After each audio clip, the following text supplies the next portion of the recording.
नमस्कार, हल्ला बोल टीवी देख रहे हैं आप। मैं हूं आपके साथ प्रियंका। बता दें कि इंडियन एक्सप्रेस ने एक ऐसा खुलासा किया है जिसके बाद बिहार में हड़कंप मच गया है।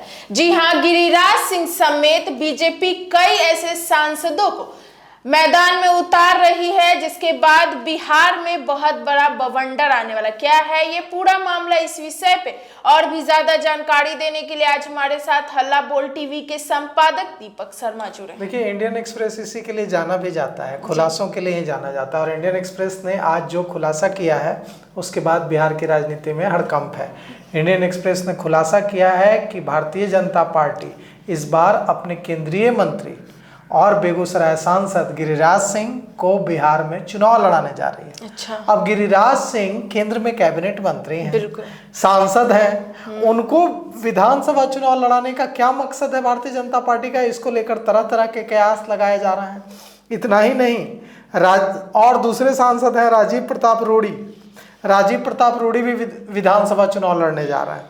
इसके साथ साथ रामकृपाल यादव जो पूर्व सांसद हैं, वे भी विधानसभा चुनाव लड़ने जा रहे हैं। अच्छा। आर.के. सिंह को भी भारतीय जनता पार्टी चुनाव लड़ाना चाहती है। हालांकि आर.के. सिंह ने खूब मोर्चा खोला है, विरोध किया है कई मुद्दों को लेकर। इसके बावजूद पार्टी चाहती है कि वे विधानसभा चुनाव लड़े।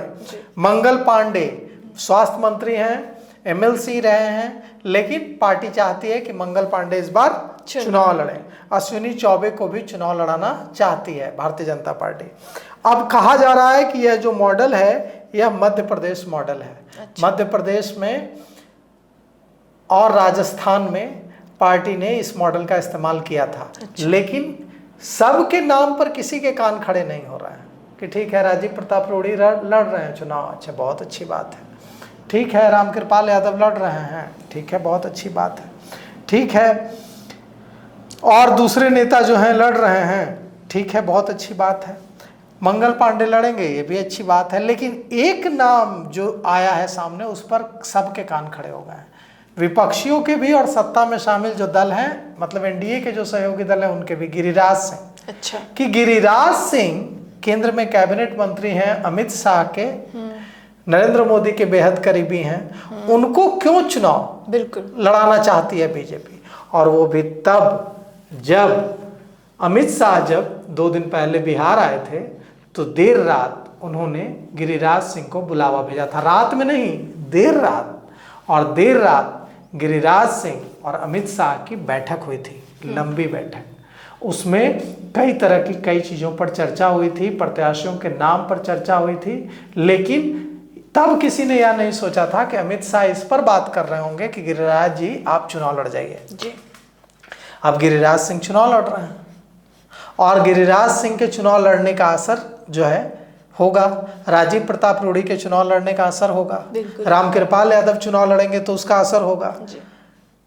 दूसरे मंगल पांडे स्वास्थ्य मंत्री रहे हैं, उनका भी ब्राह्मणों में प्रभाव है, वे भी चुनाव लड़ेंगे तो उसका भी असर होगा। आर.के. सिंह चुनाव लड़ेंगे तो उसका असर होगा। तो कुल मिलाकर मामला यह है कि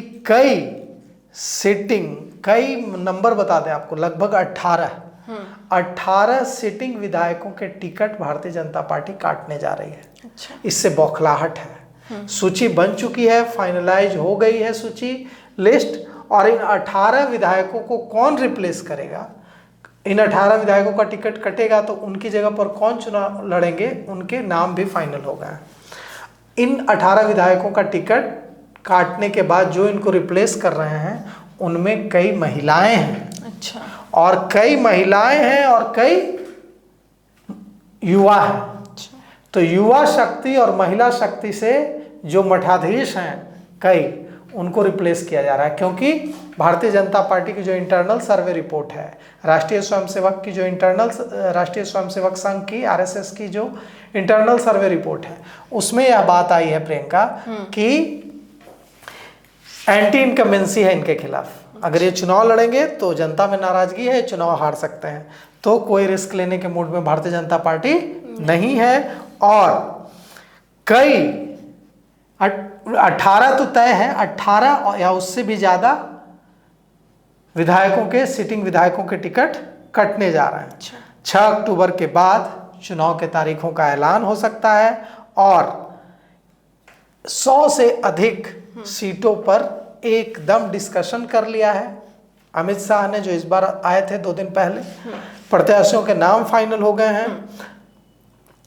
बेतिया, समस्तीपुर, अररिया समेत सीमांचल पर इस बार पूरा फोकस है भारतीय जनता पार्टी का।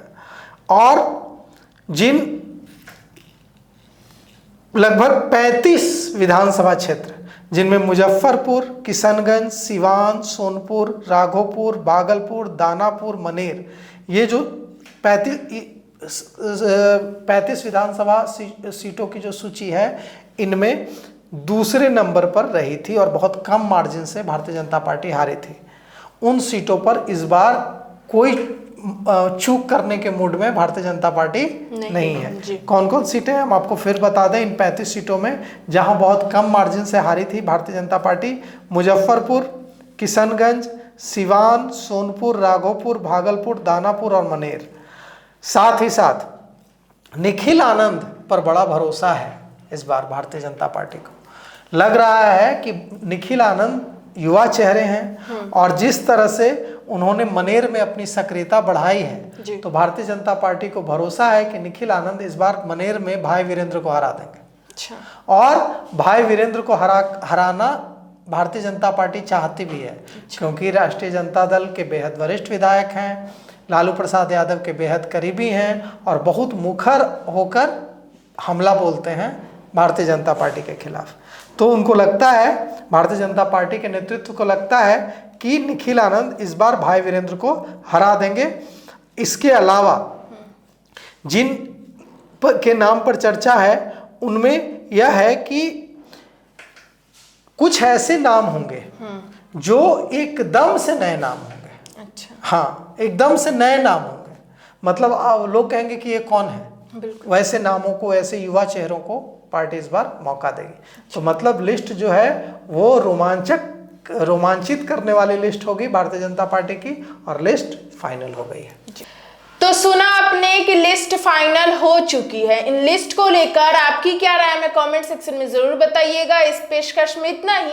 आगे की खबर देखने के लिए बने रहे हल्ला बोल टीवी के साथ। धन्यवाद।